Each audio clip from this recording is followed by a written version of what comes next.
প্রথমত আপনাদের জানাতে চাই, আমরা প্রাথমিক তৃতীয় ধাপের সুপারিশপ্রাপ্ত শিক্ষক, এভাবে কথা বলা যায় না, প্রাথমিক তৃতীয় ধাপের সুপারিশপ্রাপ্ত শিক্ষক।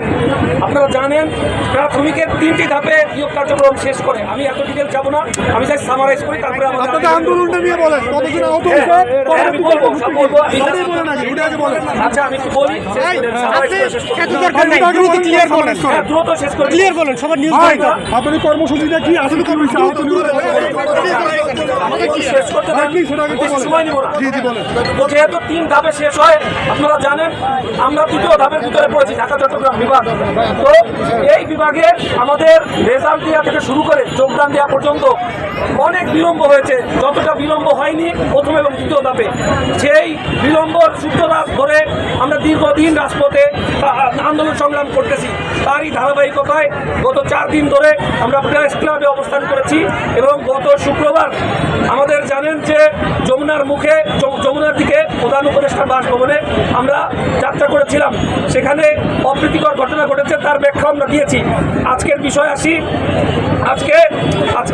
কালকে হচ্ছে আমাদের প্রধান উপদেষ্টার কার্যালয়ে যাওয়ার কথা ছিল। সেখানে আমাদের বলা হয়েছে যে তোমাদের 5 থেকে 6 জনের একটি প্রতিনিধি দল তোমরা সিলেক্ট করো এবং তোমাদের 6 জনের সাথে প্রধান উপদেষ্টার সাক্ষাৎ হবে। আমরা বড় আশা নিয়েছিলাম যে প্রধান উপদেষ্টা মহোদয় আমাদের সাথে সাক্ষাৎ করবেন, কিন্তু দুঃখের বিষয় আমরা ওনার কার্যালয়ে গিয়ে আমরা ওনার প্রেস সচিব, ওনার পার্সোনাল অ্যাসিস্ট্যান্টে তার সাথে এবং আমাদের প্রাথমিক এবং গণশিক্ষা মন্ত্রণালয়ের যে অতিরিক্ত সচিব মহোদয় তার সাথে কথা বলেছি এবং কথা বলে আমরা কখনোই আমরা এতটাই কষ্ট পেয়েছি যে কোনো আমাদের যেহেতু চাকরির একটা ইস্যু, এই নিশ্চয়তাই আমরা পাইনি। টোটালি উনি আমাদের কোনো নিশ্চয়তা দেয়নি, বরং উনি কালকে একদিনের সময় চেয়েছিল, আজ দুপুর পর্যন্ত।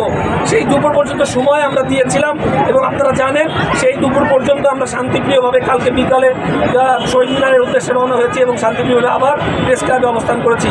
আজ দুপুরের পরে যখন দেখলাম কোনো পক্ষই আমাদের সাথে যোগাযোগ করতেছিল না, সেই মুহূর্তে আমাদের কোনো কিছু না ভেবে আমরা এই শান্তিপ্রিয়ভাবে শাহবাগে ব্লক করি, কারণ আমরা কোনো পক্ষ থেকেই কোনো রেসপন্স পাচ্ছিলাম না।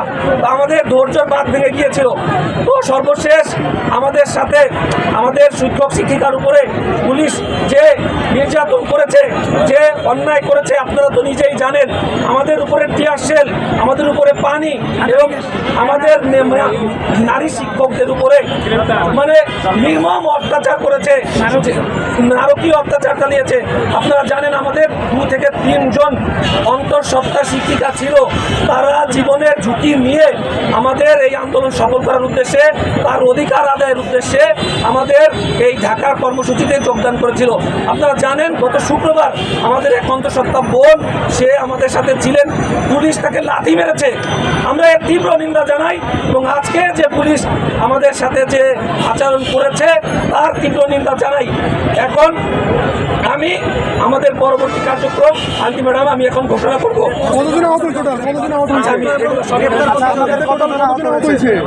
আমাদের 7 থেকে 8 জন 14 জন শিক্ষককে পুলিশ গ্রেপ্তার করে থানায় নিয়ে গিয়েছে এবং 10 থেকে 12 জন 2 জনের অবস্থা খুবই সংকটজনক। আপনারা গিয়ে খোঁজ নিয়ে দেখবেন, 2 জনের অবস্থা খুবই সংকটজনক। সেই তাদেরকে হাসপাতালে ভর্তি 10 থেকে 12 জন গুরুতর আহত অবস্থায় আছে।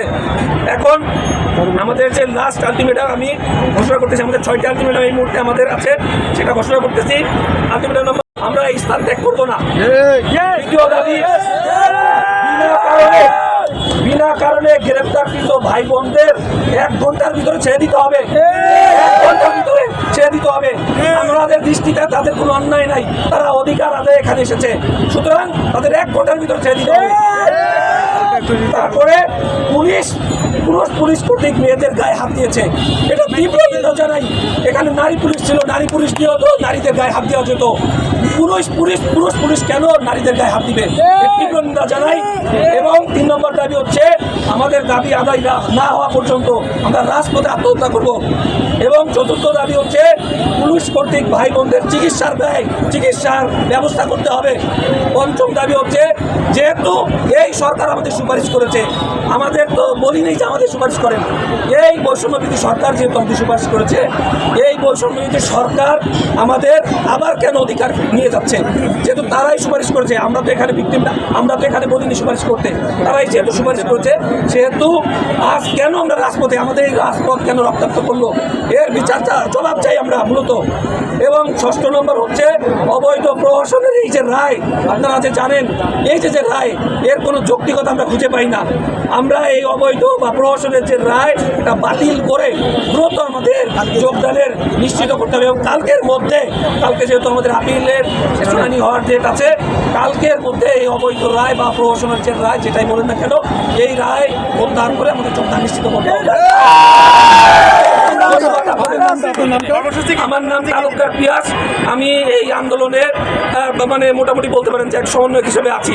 আমাদের সাথে ভাই আপনাদের দফাগুলো বুঝতে পারছি, কিন্তু আসলে আপনাদের কর্মসূচিটা কি? আমাদের দাবি না আদায় হওয়া পর্যন্ত আমরা এখানেই থাকবো, আমরা রাজপথ ছাড়বো না। আমরা এখানে অবস্থান করবো। জানেন 4 দিন ধরে আমরা প্রেস ক্লাবের সামনে সারা রাত দিন রাত বসে আছি। সুতরাং আমাদের কাল পর্যন্ত যে আমাদের যোগদান না পর্যন্ত আমরা এখানে আমরা